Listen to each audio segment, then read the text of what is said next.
Hello students, today we are going to look at the agriculture sector. We will look at the pattern and structure of growth. So how agriculture sector grew over the years and what were the changes introduced by the government over the years so that the growth of agriculture sector can be boosted. Before looking at the changes, let us have a quick look at the agriculture sector. India's production of food grain is increasing every year, and today India is among the world's largest producer of several crops and is among the top producer categories of crops like wheat, rice, pulses, sugarcane, and cotton. In case of milk, India is the largest producer, whereas in case of fruits and vegetables, India's position is second. In the year 2013, India contributed 25% to the world pulses production, 22% to the rice production, and 13% to the wheat production. These number tells us the importance of agriculture sector both for India and from the international trade perspective. Agriculture sector also accounted for the increased growth and the land fragmentation, which was the effect of the Green Revolution. 25% of the total quantity of cotton produced was in India, and India is the second highest exporter of cotton from the past several years. So, apart from contributing to world pulses production, rice production, wheat production, India also has a considerable share in the production of cotton. And if you look at the present statistics, then the contribution of agriculture to gross value addition stood at 15% last year, whereas around 50% of the country's population was engaged and dependent on agriculture sector for their livelihood.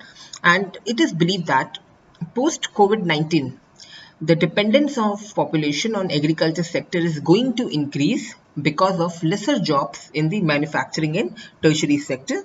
This will also lead to rise in problem of disguised unemployment in agriculture sector. Secondly, the basis for industrial development is the agriculture sector because first it is the market for industrial growth, and agriculture sector provides certain goods like raw materials like jute, sugarcane, oilseeds, etc. Now, nearly 50% of the industrial demand comes from rural areas. For example, tractors, fertilizer, seeds. Tractors are also exported to the foreign nations and fertilizers as well. Thus, the importance of agriculture sector can be seen from this facts only. With respect to international trade, the share of agriculture is considerable. The share of agri and allied sector, or the agriculture and allied sector in total trade, stood at 12%, with the net exports indicating that exports were greater than imports.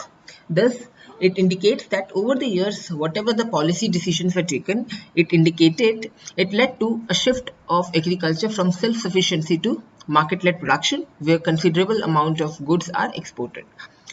The share of agriculture during 1950, the share of agriculture in GDP stood at 50%, but presently it is around 15%, and to employment it stood at 70%, but presently it is around 50%.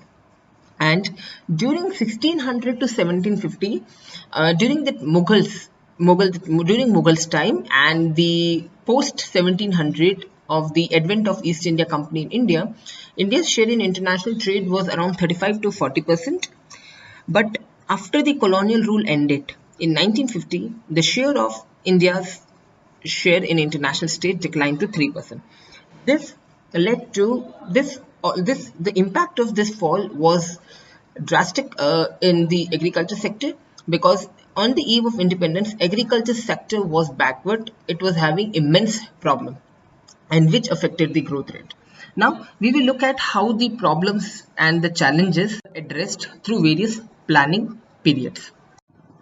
In the first 5-year plan, the aim was to solve the food crisis, and hence the highest priority was accorded to the agriculture sector, and more than 14% of the total plan outlay was allocated here. In the second 5-year plan, which was started in 1956, a considerable reduction in the outlay for agriculture sector was there. Only 12% of the total plan outlay was allocated for agriculture sector, because the reliance or the focus was given on heavy industry. The planners wanted the economic growth which is based on growth of heavy industry. Thus, the aim was the development of capital-based industry in India. During the third five-year plan, the ambitious targets are set for the production of the agricultural crops, and new programs were introduced like intensive agriculture district program and high yielding variety program were introduced, better quality seeds were introduced. But the agriculture sector growth rate was not much because of the China war which took place and the associated issues.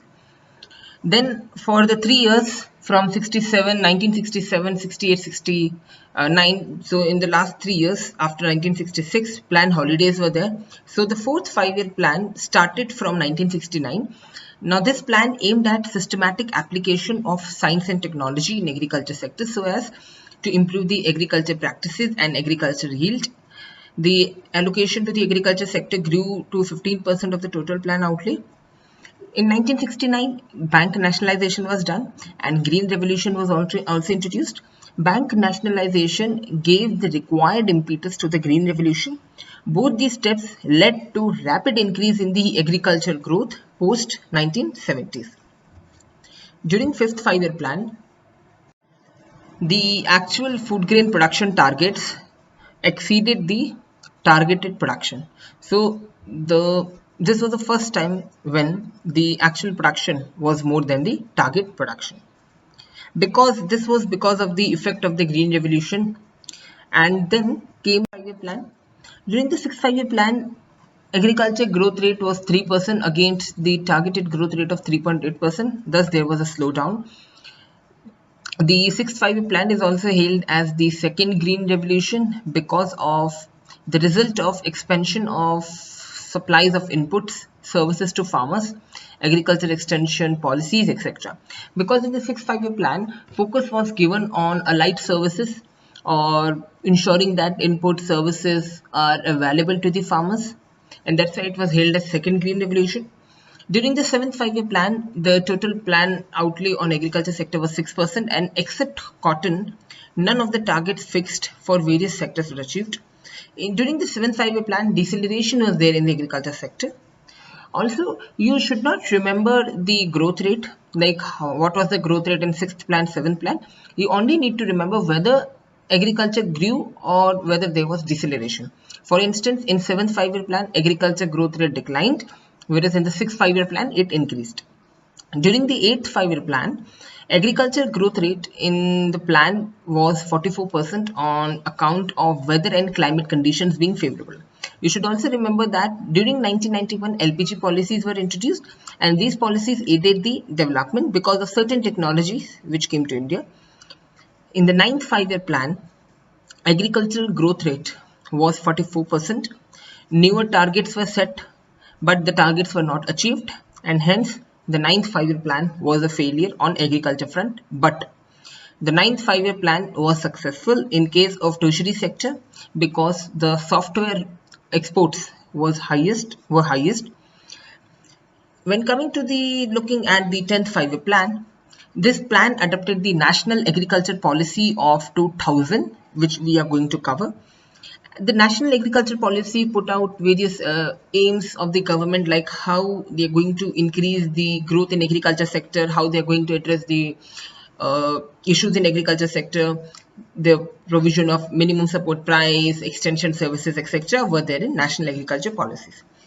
It also envisaged better management of resources, soil and water, so as to promote sustainable and inclusive agriculture practices in India. Then the important plan is the 12th five-year plan. The 12th five-year plan was the last series of five-year plan because after 2017, because the tenure of 12th five-year plan was between 2012 to 2017.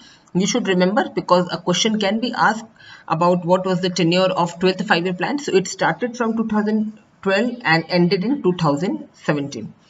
The 12th five-year plan, so in the 12th five-year plan, various targets were set, but various problems also arose. The agriculture sector grew at 3%.